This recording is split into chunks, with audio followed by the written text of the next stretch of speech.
ফ্রিজে মাংস ভর্তি করে রাখছেন, তাদের কাছে যদি ভিডিওটি যায় তাহলে কি হবে জানেন?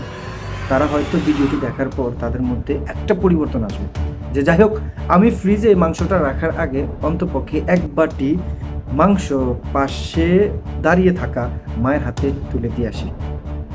ঈদ হোক সবার, ঈদ হোক সবার জন্য ভালোবাসা। ঈদের পর ফ্রিজ ভর্তি মাংস আর পাশের ঘরে ক্ষুধার্ত গরিব মানুষ।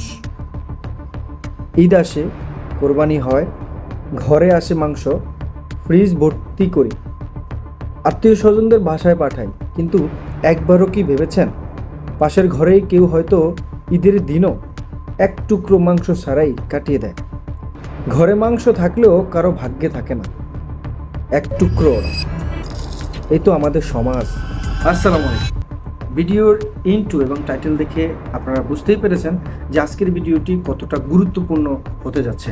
দর্শক, আমরা অনেকেই হয়তো কুরবানিটা দিই, কিসের জন্য দিই, কী জন্য হয়, এটা হয়তো অনেকেই আপনারা জানেন। এটা হক হচ্ছে কারা? গরিব দুঃখী যে সমস্ত মানুষগুলো আছে তারা। আজকের এই ভিডিও জুড়ে আপনাদের সঙ্গে বিস্তারিত আলোচনা করব। পুরো ভিডিও দেখার অনুরোধ রইল, সঙ্গেই থাকুন। গল্পটা ঢাকা থেকেই শেয়ার করা যায়। অবাগানী এক মা, আছে তার সবাই, যদিও স্বামী বেঁচে নেই, কিন্তু তার আছে সন্তানরা, তারা থেকেও খোঁজখবর নেয় না। কি করবে বেচারি, কিছুই করার নেই। এক সময় রান্না করতেন বাড়ি বাড়ি, এখন বয়সের ভারে কিছুই করতে পারেন না। ঈদের দিনটাও তার কাছে বাকি 364 দিনের চেয়েও কষ্টের। চারপাশে খুশির শব্দ, কিন্তু তার ঘরে শুধু নিঃশব্দ অভাব।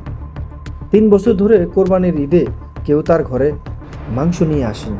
চিন্তা করে দেখেন কতটা কষ্টের সাথে তার এই কষ্টের কথাগুলো তিনি শেয়ার করেছেন। এবার ঈদে এক তরুণ একটি প্যাকেট নিয়ে গেলেন। বুঝতেই পেরেছেন সেই হতভাগা সেই মায়ের ঘরে। তিনি তো অবাক চোখে তাকিয়েছেন মাংসটি হাতে পেয়ে। বাবা, 3 বছর পর আবার মাংস খাইতেছি। বুঝতেই পারছেন যে তার খুশিটা কতটুকু ছিল।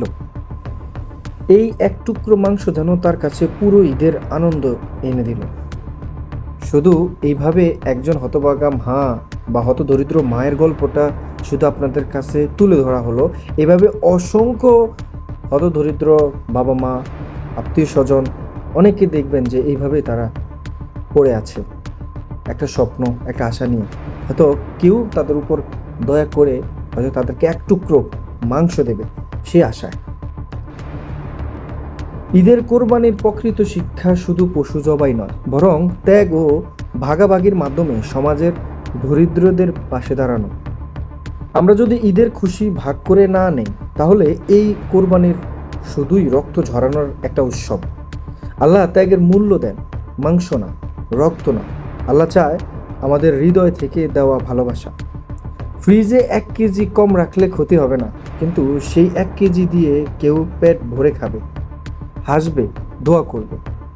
আসুন আমরা নিজেদের মতো করে ঈদ উদযাপন করি ঠিকই, বাট যেন ভুলে না যাই তাদের কথা, যাদের ঘরে একবেলা রান্নাও হয় না। ফ্রিজে রাখার আগে কিছু ভাগ করে দেই। ঈদ হোক সবার জন্য, শুধু আমাদের জন্য না। এটাই কোরবানির শিক্ষা, ত্যাগ আর ভালোবাসা। এই ভিডিওটি শেয়ার করুন। কেন বলছি কথাটি? আপনি যদি চান এই ভিডিওটি শেয়ারের মাধ্যমে হয়তো সমাজের মধ্যে কিছু মানুষ কিছুটা হলেও বদলায়, এই জন্য বলছি ভিডিওটি শেয়ার করতে। আর চ্যানেলটিকে সাবস্ক্রাইব করে সঙ্গে থাকবেন। দর্শক, যারা এই যে ফ্রিজে মাংস ভর্তি করে রাখছেন, তাদের কাছে যদি ভিডিওটি যায় তাহলে কি হবে জানেন? তারা হয়তো ভিডিওটি দেখার পর তাদের মধ্যে একটা পরিবর্তন আসবে যে যাই হোক, আমি ফ্রিজে মাংসটা রাখার আগে অন্তপক্ষে এক বাটি মাংস পাশে দাঁড়িয়ে থাকা মায়ের হাতে তুলে দিয়ে আসি। ঈদ হোক সবার, ঈদ হোক সবার জন্য ভালোবাসার।